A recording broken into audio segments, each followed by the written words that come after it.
What's up, YouTube? Welcome back to the WRC West Coast YouTube channel. This is Eddie again, and today I'm going to be starting the build of the RTXE-1 E Truggy. The goal is to get this thing built and ready for TNR A-Main Challenge. That's actually a little bit over a week and a half away. So yeah, this is going to be a build series video for this one. So first things first, I'm going to go ahead and get this thing cracked open.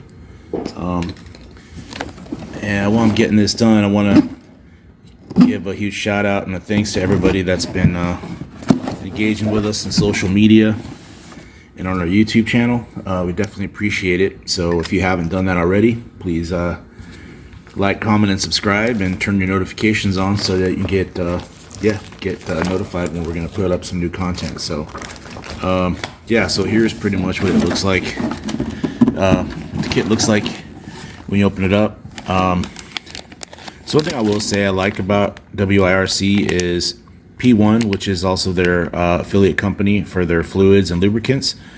They give you a pretty good, decent amount of fluid. A lot of kits, you know, you open them up and they give you barely enough to fill the diffs, and that's pretty much it. So that's kind of cool.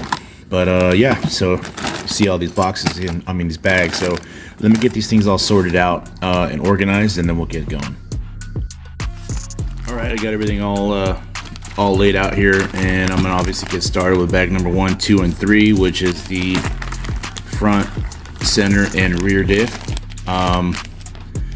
Yeah, they're pretty straightforward. You know, they're pretty much the same as the diffs that I did for the SPS Nitro Buggy. So yeah, I'm gonna get these things laid out here, and then we'll get started.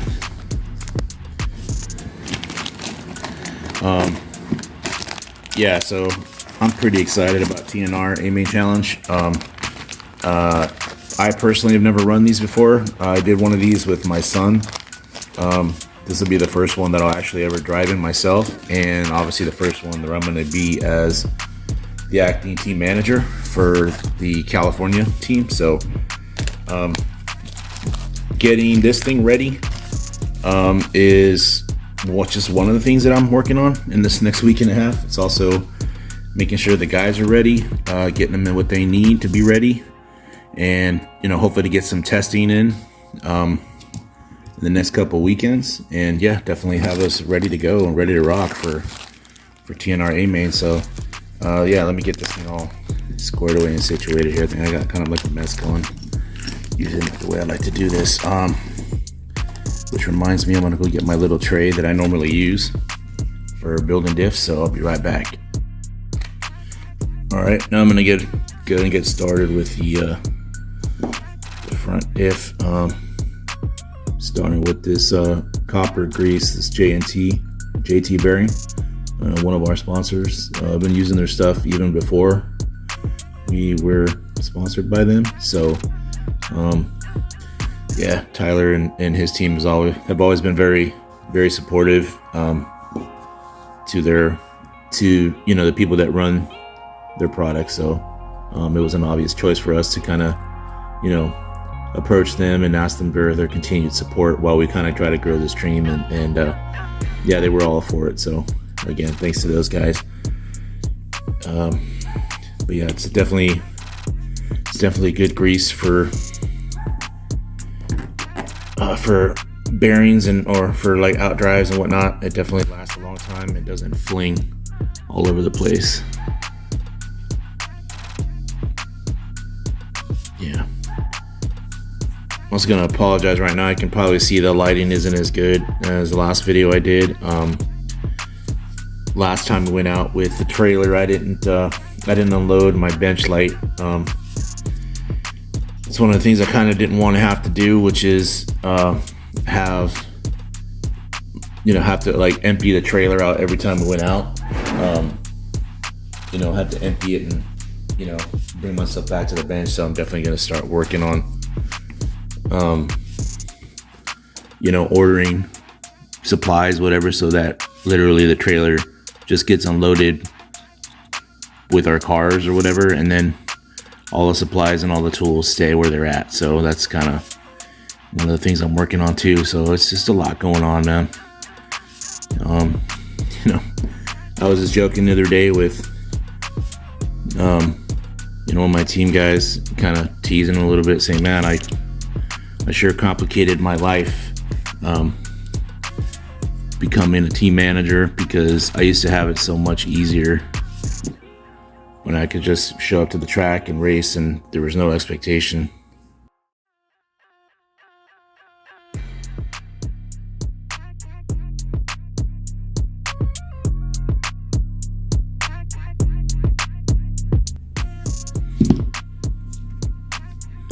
Yeah, this little,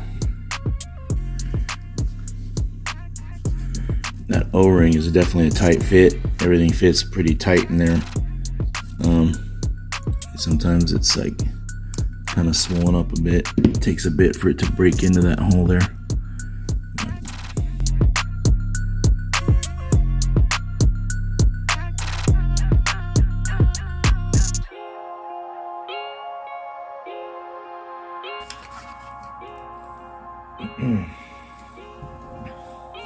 I use my electric driver, but I set it like on one of the lower settings. And I don't drive it in all the way with the gun to reduce the likelihood that I'm gonna strip it going too far.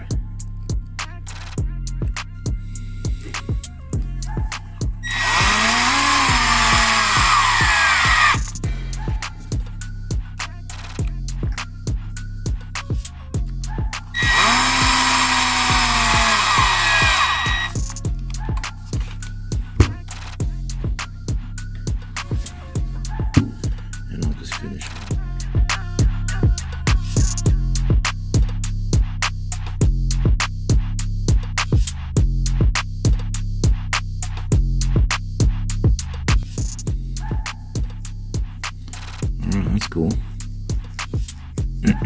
Alright, so that's the front. Now we'll move on to the center diff. Similar process.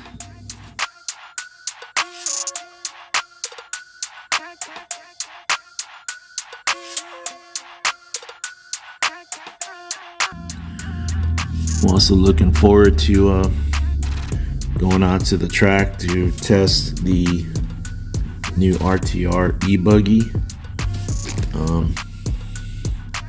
Now that it's stateside, doing the review video, unboxing and review, and then after that, that same weekend, we're gonna go out there and test it.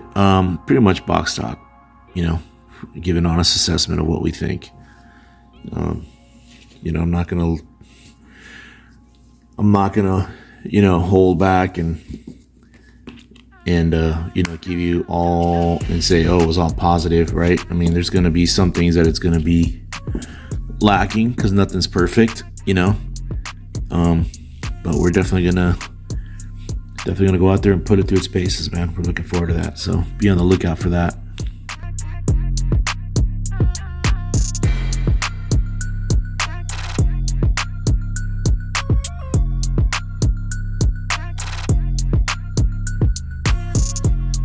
And you might notice that another thing I want to point out is I'm doing this build video a little bit differently. I'm gonna do the audio live, whereas the other one I kind of just muted it out and then went back and kind of recorded it later, and that just took way too much time.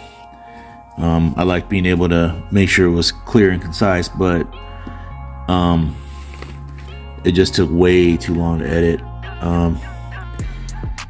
In the last few little reels or videos that I've done, I did them pretty much live, and it was just a lot easier. I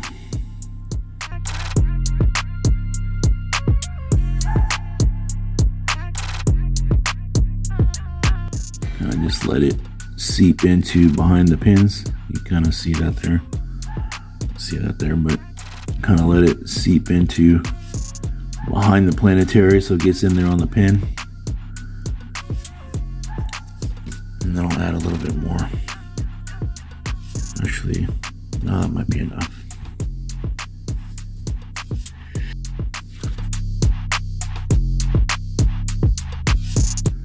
This one's gonna be just like the Buggy. It's gonna have a 46 tooth.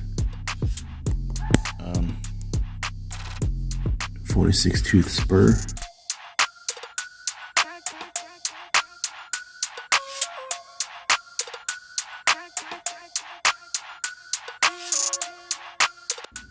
This one is definitely a weird fit. In the last build I had, this center gasket was just a little bit of a tighter fit. Kind of have to press it in a little bit. Not too hard because I don't want to, obviously don't want to tear it, because then that's where it's going to be, where it's going to leak.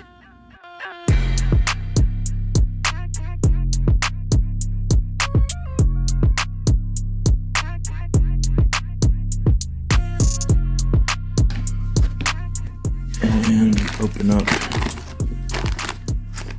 the rear diff. Thought I opened it up already.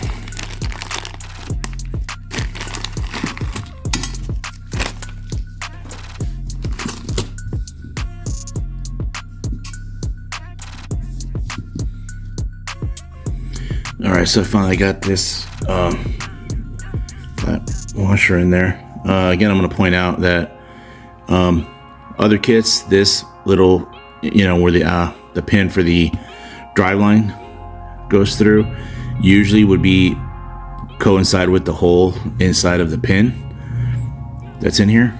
Let me show you on the other one. Yeah, see, usually that would be where the hole was at, but on this one, it's actually the other way. So the hole that the cross pin goes through, it lines up with that. So just something to remember. I made the mistake when I built the SPX kit, thinking, oh, diffs are diffs, and I didn't pay attention to that, and I was wondering why the pin wouldn't go in, and that was why. So yeah, just kind of a little reminder.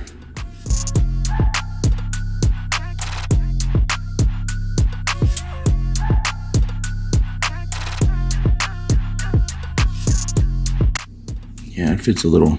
That's one thing I'll say about this kit too, the WRC kits, is that everything's kind of tight fitting at first, but once it gets broken in, it pretty much is money after that. Like it definitely feels a lot better, and these kits tend to break in pretty quick. You don't usually have to go a few times to the track. Usually you can go one good solid day at the track is a pretty good break-in day.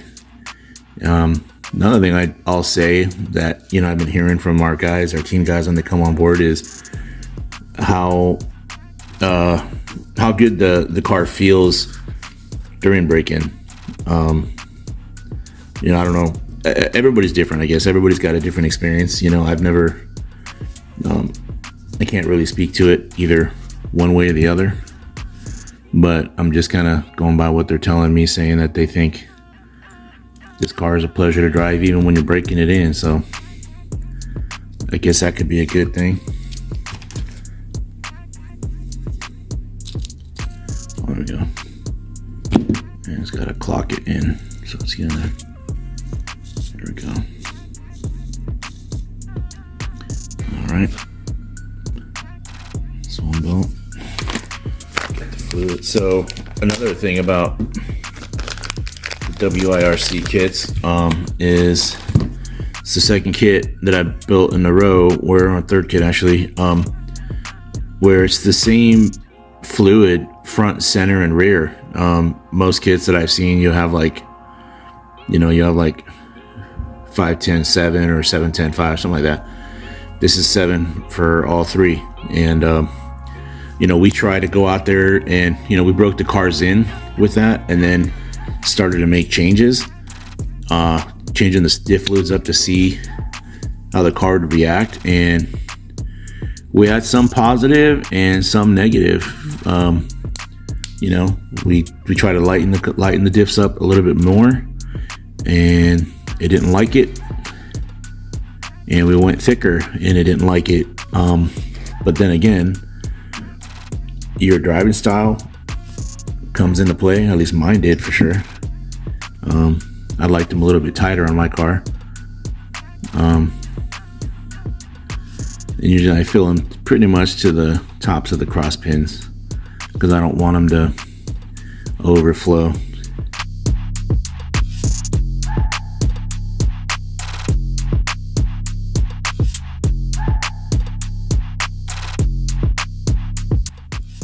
All right, one of the things I want to touch on is I realized after I put this together that I'd forgotten to put the large flat washer on the bottom before I put the cross pin in, and the same thing was for the top half where the spur gear was at. I realized that after the fact and took it apart and fixed it right. This is for the center diff, I should say. So yeah, I want to point that out, saying I did make a mistake and I did fix it. So yeah, it's actually a lot smoother than it was, and it's actually built the way it was. Another thing is also that I didn't do with the front diff is what I'm doing here is letting the air bubbles come to the top. The only reason I didn't really worry about it on the front is because when I looked at it, I didn't see any air bubbles. That's not to say they're not in there. So yeah, I should have done that, what I'm doing here, letting it sit there. So I might go ahead and do that at some point after I wrap up this video, just to do it right and just to be uniform, right? So I just kind of want to make sure I maintain all that. So I'm putting that out there, being up front. Yeah, up front and honest, when I screw up, I'll definitely show you and I'll definitely tell you.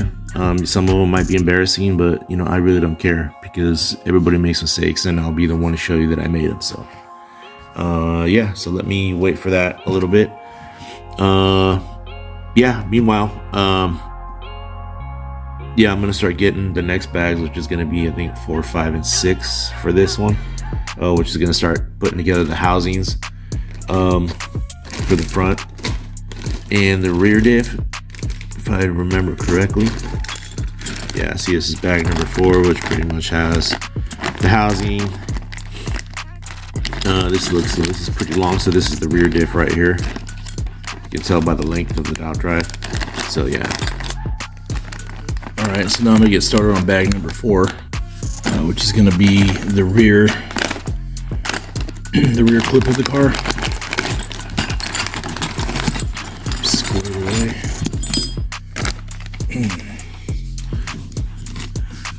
Try to see if I can get this knocked out here. Like I said, I'm still kind of feeling under the weather. Kind of running a fever right now, but I'm trying to get this done because I need all the time I can get. So first things first.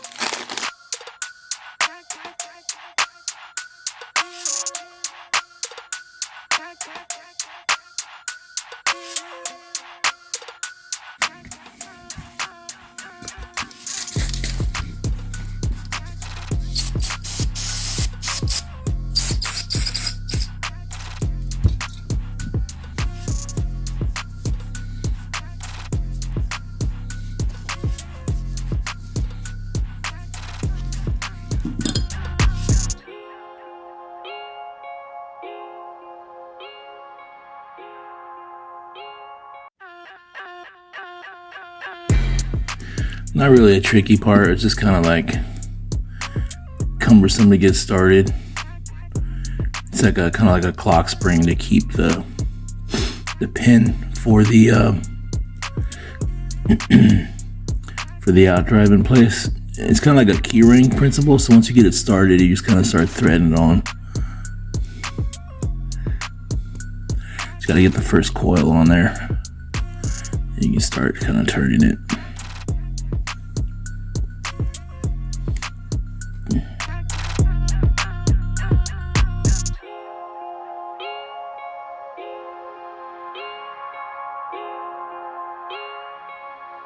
There we go.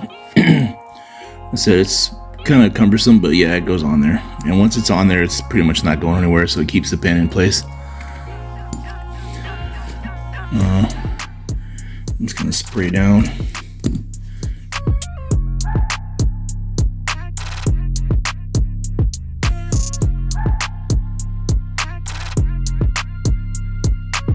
Get it just lined up on that flat spot there. Thread locker.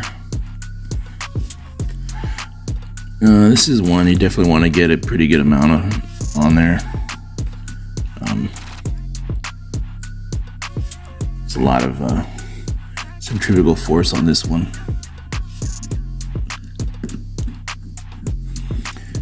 Usually I'll thread it all the way in and just wipe away any of the excess. And there we go. Now I'm going to get the rear diff, which the front and the rear are pretty much the same, right? Especially since all three of them have the 7000. It's not gonna matter which one you grab.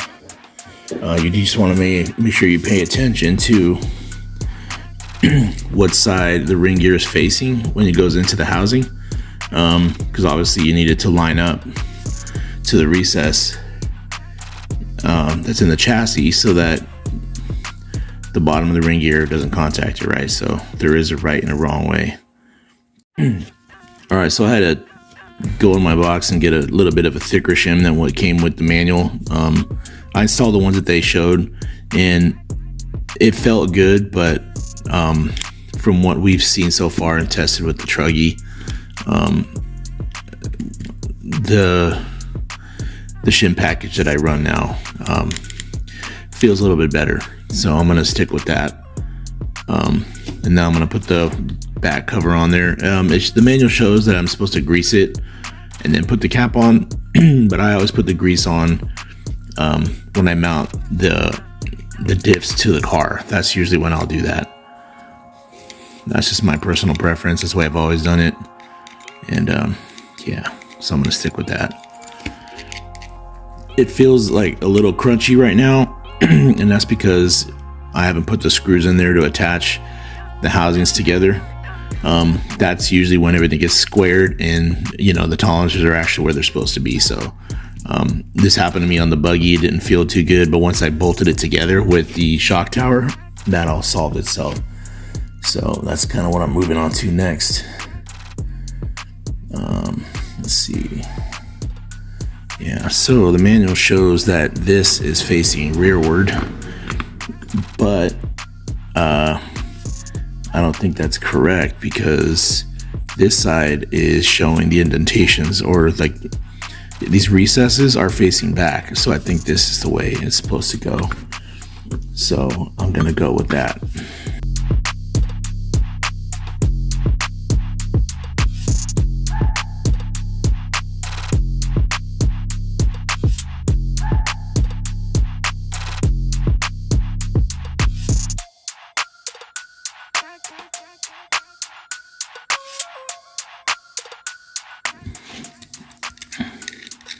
Yep, and now it's nice and smooth. It was kind of crunchy before, but yeah, once you get all these bolted in, it squares up the whole assembly the way it's supposed to be, and everything spins freely. Now I'm gonna insert the body mounts, which, let me just verify where they're supposed to go in the manual.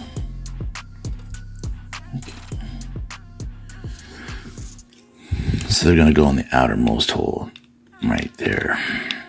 So obviously, look, it's got a, obviously you can see that little nub there, whatever, goes in, kind of gets keyed into the shock tower.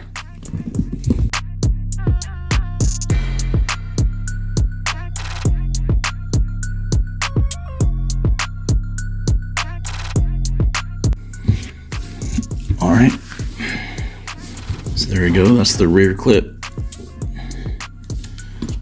And yeah, I don't like how that right there should be showing the part number pretty easily. I'm gonna verify and look on the manual. Let me skip ahead to the wing mount instructions to see if this is actually facing rearward and they just didn't put the logo or the etching where it should be on the manual. So let me go verify that. All right, yeah, I went and verified, and yeah, these mounts here, see if I can zoom in on them. These right here with the indentations, the recesses are facing forward. So this is where the wing mount bolts come through, so it's actually correct. All right, I just wanted to make sure. It's going to be bag number 5, right? It's pretty much going to be a repeat of bag number 4. So I'm probably going to speed through this process. I don't think you guys are going to want to see it. It's pretty much, again, identical. The only process that's different is that this bag does not include the front shock tower as part of the assembly. So it's going to go a little bit quicker. So I'm probably just going to fast forward through this.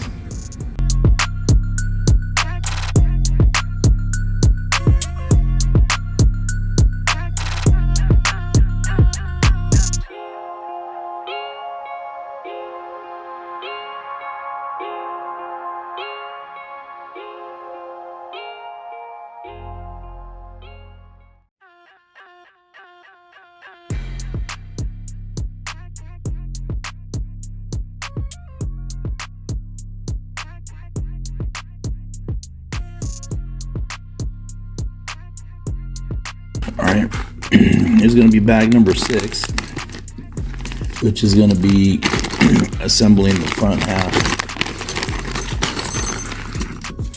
of the suspension. So obviously you got your arms, you're going to have your A and B block, you got your hinge pins, droop screws, hardware, and then you got your pills. So I'm going to take some time here. I'm going to speed this up and I'm going to start trimming these off of the tree. So first I got to verify which ones are going to be which one. So right here I'm trimming the pills I'm going to need for the front A and B blocks. So looks like the A block is going to be middle position for the A, and for the B we're going to be up, right? So is this the right one? Did I get them? Oh, I'm holding the wrong one. There we go.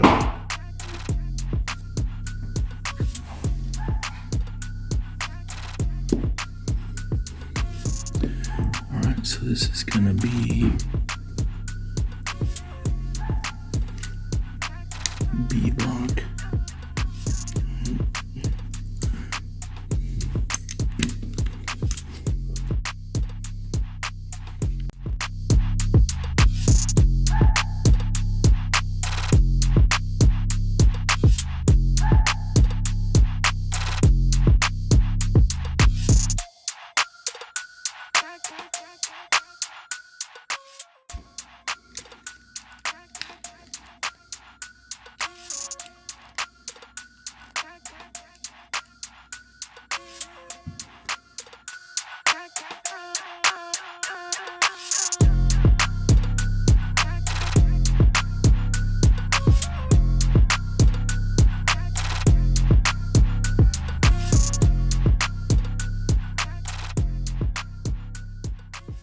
The manual, I think the last time I did the 1.5s on the front.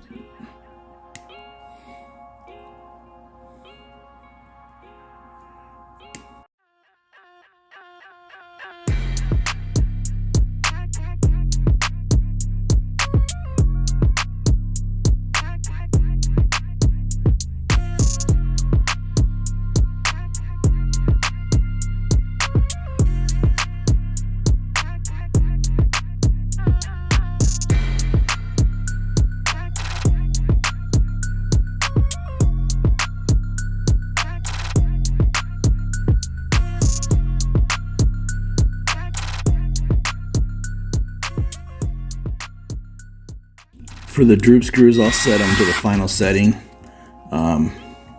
Once I get the Truggy finished and ready for the track, then I'll worry about the actual droop and all that. But yeah, that pretty much wraps up bag number 6. It's going together pretty good. I just want to make sure that obviously the arms are free, no binding whatsoever, and yeah, everything looks solid. So that's pretty much what we got done for this video. So pretty much you got the rear, the front, and then you got the center, which is probably going to come a bit later, but I'll put that off to the side. So yeah, This one went a little bit quick. Again, I apologize for being under the weather here. I'm trying to, keep the momentum and get this thing ready to go for the TNR A main challenge. So I'm gonna kind of just power through it and try to get it done. Yeah, next video will be probably for bags 7 through 10 or 7 through 11 or something like that. That one will be a little bit better, obviously. Hopefully I'm feeling a little bit better, and I'll be able to kind of like outline a couple of other build tips and things like that. But for the most part, I appreciate you guys tuning in. Again, for the continued support, like, comment, and subscribe. And yeah, give us feedback. Let us know. We're not with, we know we're not going to make everybody happy. People are always going to have criticism, constructive or not. We'll take all comers, man, because again, we're just doing this to bring awareness to this brand. We're having a good time doing it. We're assembling an awesome team, and yeah, look for us out there. So if you see us out there, don't be afraid to come up and just say hi, what's up, and we'd love to meet everybody. So again, thanks for everybody for tuning in, sticking with us, and yeah, more content's coming in, hot and heavy, and yeah, we'll see you next time. Thanks, everybody.